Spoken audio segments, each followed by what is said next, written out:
Hello lovely, this is a tutorial on how to work the join as you go double crochet ribbing.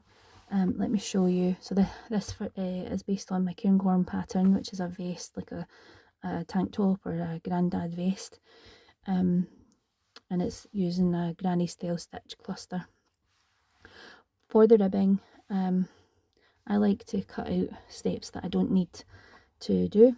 I like it to be as simple and quick as possible, but without compromising on the shape or style or quality. So this is my preferred, or one of my preferred ribbing techniques, because it's super quick and easy. So this is a double crochet ribbing that's worked 90 degrees perpendicular to the main fabric, but it's not sewn on afterwards. It's literally attached as you go. And if I bring it up, you can see that it's attached here and here and here all the way along, and I like the effect that it gives. If you don't like the holes in between, what you can do is put a little, you can grab up a loop in this part as well if you don't want it to have a little loop, but I quite like the effect it gives. And I will show you, I have a linked stitch version of this rib, which means it's not as stretchy, but it's also not as holey, and it closes up this gap as well. So I've got a separate video that I will be posting about how to do a linked double crochet join as you go rib that you might like as an alternative. Okay, so in the previous videos I've talked about the shaping of the bust area, increases and decreases. I've talked about the armhole decreases. I've talked about how to mirror the panels, how to work the stitches, how to check your gauge swatch, and how to do the mattress seaming. So if you're interested in any of those techniques or tips, or the pattern itself, then there's links in the notes below, and also you can check out the Cairngorm playlist in the channel. There's a left-handed and a right-handed version, or you can check my website or find the pattern itself on Ravelry or Etsy, or my website, which is www.lovelydoublydesign.co.uk. You can find it on Pinterest as well. So lots of places to check out the pattern, lots of places to check out the techniques. Let's get into today's technique. So I'm going to show you this,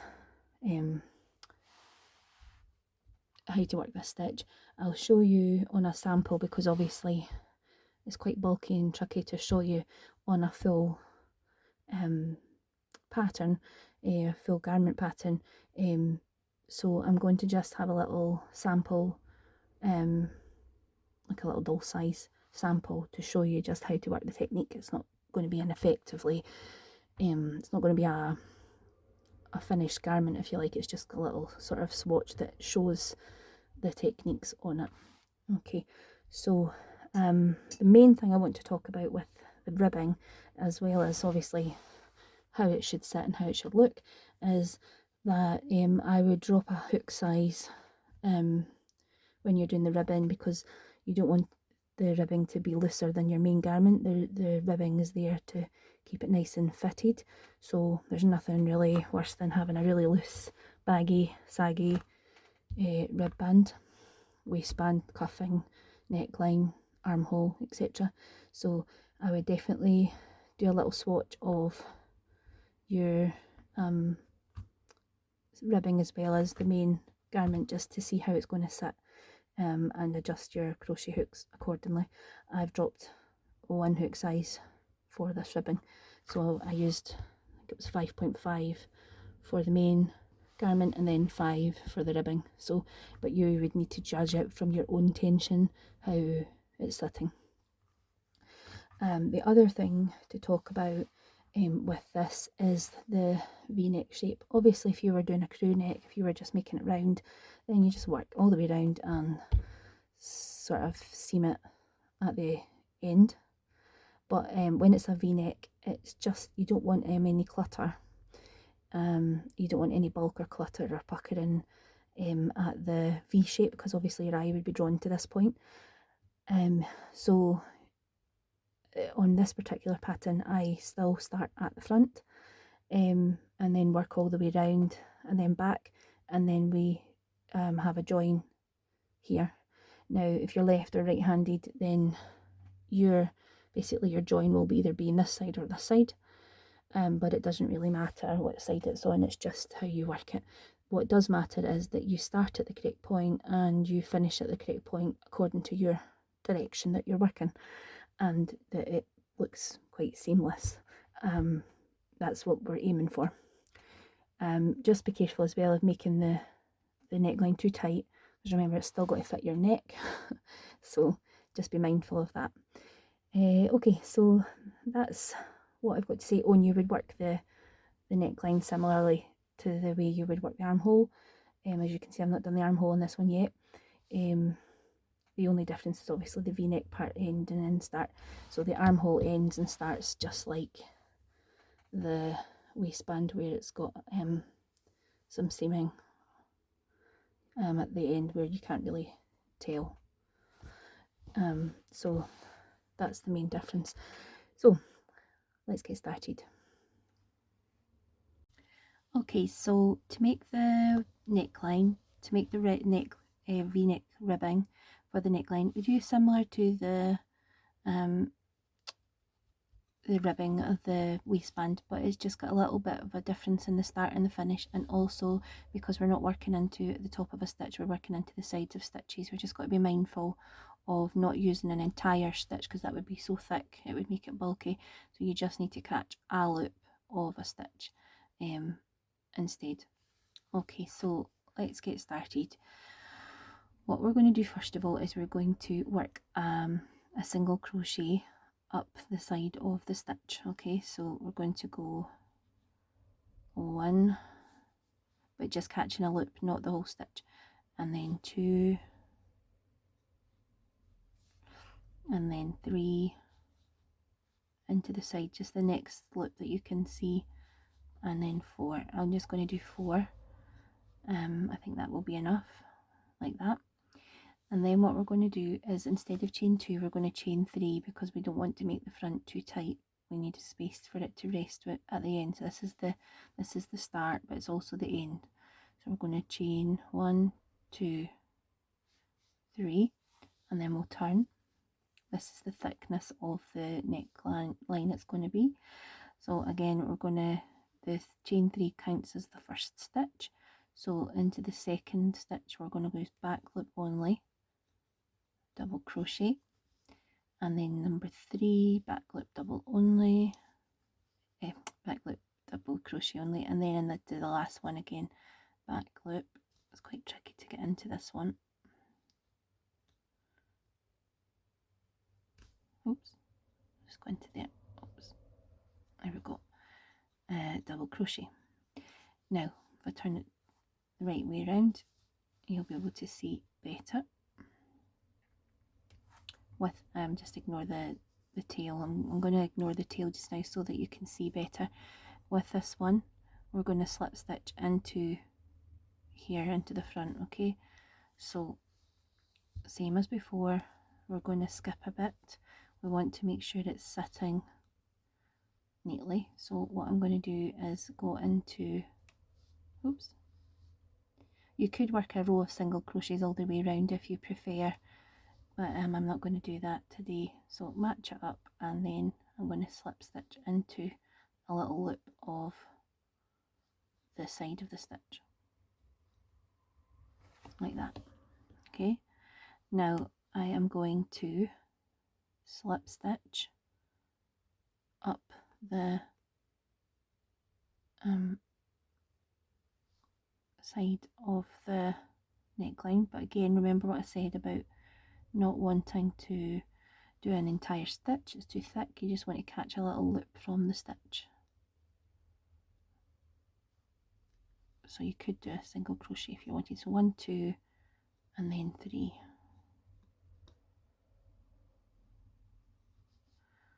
Okay, like that.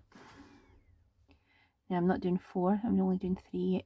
With this one you have to kind of judge it a little bit more of how it's sitting. Is it sitting flat or is it sitting too gapey? And that's when you would decide whether you do 3 slip stitches or 4 along. Chain 1, turn your work, and then we're going straight back down again, back loop only, and that's 1 double crochet, 2 double crochets, 3, oops, and 4. And you always make sure that you just count the correct amount again. So there's the ridge forming, and if I show you now, you should be able to see the direction of travel. So we're going up and round and back down to here by working it back and forward. So the next one, again, chain. Now you decide if, again, 2 or 3. For the first one, I would definitely recommend 3, just so that it's sitting nicely for you and giving you a place for you to slip stitch back into it at the start when you're finished. But for the rest, chain 2 will be fine. If you want chain 3, then that's up to you. So I've already done the first stitch. I'm going to skip into the second stitch, back loop only, double crochet. That's 2 worked, 3 and 4, and again, judge where it's sitting. I'm going to skip this whole stitch, and then into the top of this stitch I'm going to grab a loop and slip stitch. Okay, and then just grab a little loop of the side of the stitch and slip stitch up a little bit to give you the correct height. So because you're working into the side of a stitch, it's really just, you need to make sure you give yourself enough of the length. So I would recommend trying to work up 3 loops up the side, 2, 3 or 4, but try and be consistent with the size that you give it. So I'm going to chain 1 now and turn, and I'm going to work into all 4 back loops, double crochet. Hopefully you're seeing the pattern now. So that's 3, and the last one just goes into the chain at the start, like that. Let me show you how it's looking.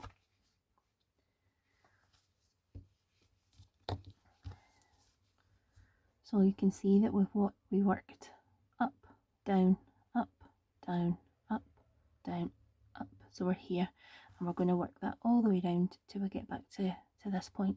So I'm going to keep working now, and then I will meet you when I'm closer to this side. What I will say is, when you get to the shoulder seam, you want to make sure it's maybe just an extra 1 slip stitch at the shoulders to bring it in tight. It depends on how it's sitting, so you really just need to judge yourself. It depends on your tension, depends on your hook, depends on the yarn you're using. So just judge it when you get to the shoulder. If it's looking a little bit loose and floppy, give it an extra slip stitch onto the main fabric just to bring it in a bit. But don't do too many. You don't want it to be so close that you can't breathe or put your head in. So 1 probably would be enough, because remember, we've already worked the stitches to be sort of shaped. Okay, so I will meet you back at nearer the end.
Okay, so I have a few more left to work.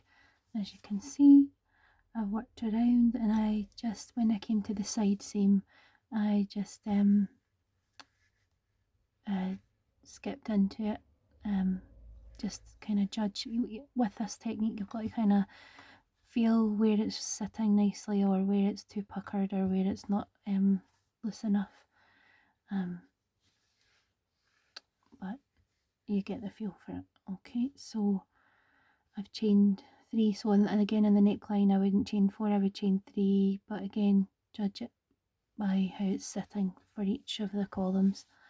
So I'm going to work into my back loop here, and as I said before, if you really are worried about where you're putting your stitches, I would recommend going round with an even amount of single crochets or even half double crochets for your neckline, so that you've got a starting base. If you are doing that though, you need to make sure you don't put in too many, so don't distort the work and distort the way the neckline is sitting. That's why I don't really do that. If it's easier for you to, you can. Just make sure whatever number you put on one side of the V, you put on the other side as well. Okay, so that's 4 there, and I'll skip this little bit here and go into this part here.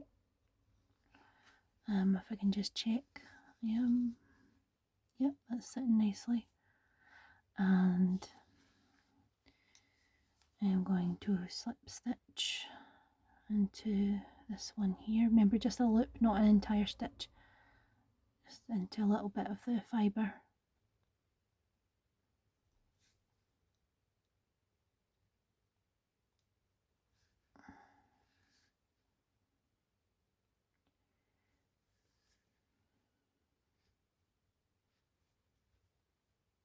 And then we want to make sure that when we're finishing that we're ready to work, that there's a gap here that's going to fit just one extra row, and I'll show you how we connect them. So back loop only, working up the way on my column.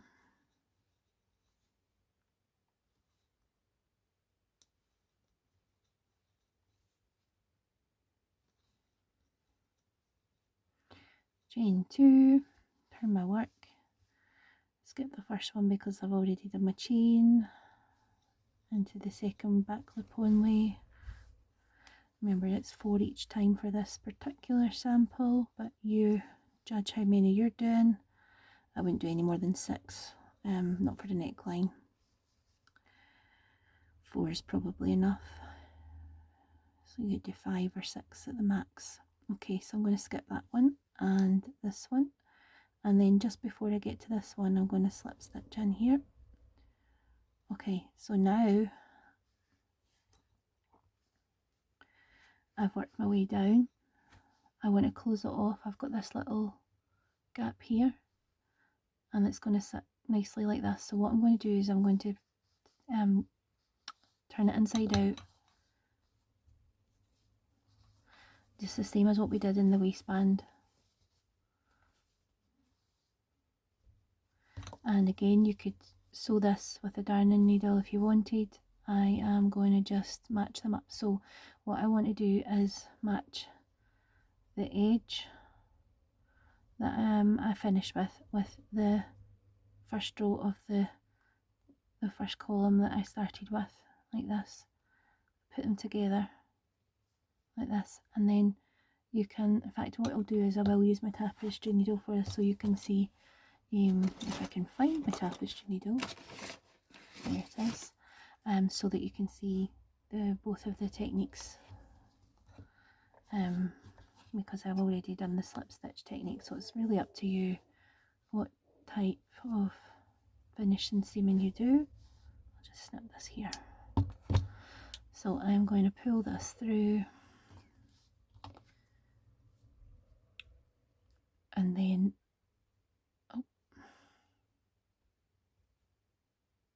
I don't really like using the plastic needles, but I can't seem to locate all of my millions of tapestry needles. I think I've brought them. I was doing sewing with a lot of children, and I think I've let them all use them and not brought them home. Okay, so anyway, this is the initial row from here to here. This is the single crochet row, and this is the first double crochet row. So we're going to treat that all as one. We're going to line them up, and then we're going to insert into just one loop of each side, pull through, and then again insert into one loop of both sections, pull through, insert into one, a loop of each side, so we'll join them together, and last one. Now you want to make sure you get to the very corner stitch, which can be hard to see at first because you don't want to lose your nice crisp point, and then I'm just going to go back into it like that, and then I'll just finish it by wiggling my needle through a couple of the fibres on the back.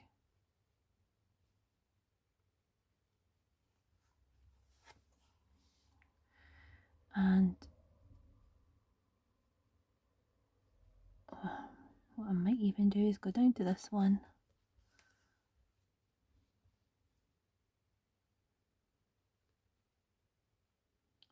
and fasten it together, and then I can cut them both. Remember, obviously I would be more careful about ends if this wasn't just a little sample. I'll just snip that off. And that's the inside, so I'm going to turn it the right way out now. And how cute is that? There's a little Dolly's V-neck. So you can imagine what this would look like if it was a big size. In fact, you don't need to imagine. Here's one I made earlier. So we're wanting this, and it's quite nice and flush. So yeah, that's how I work my double crochet ribbing join as you go. Really quick and easy and quite effective. And what I would be then doing next, I'm not going to do in this one, but what I would do next, or maybe I will do, is work the armholes in the exact same way. Again, I wouldn't do a big rib on the armholes, I would stick to a similar width to the neckline. So you can experiment with it, but we're done. So hopefully this has been helpful. Remember, don't forget to check out the Cairngorm playlist, which is in the channel. There's a left-handed and right-handed version. Also check the pattern out itself. There's a PDF Cairngorm Vest pattern that's available in Ravelry, Etsy, my website, which is www.lovelylovelydesign.co.uk. I'm on Instagram and Pinterest and everywhere else as well, so all at Lovely Dovely Design. So yeah, if you've got any comments or questions, don't forget to leave a comment. Let me know what you thought of the tutorial. Let me know if you've tried it out or you're going to try it out, or if you've got any other tips. And good luck, and I'll see you in the next one. Bye, lovely.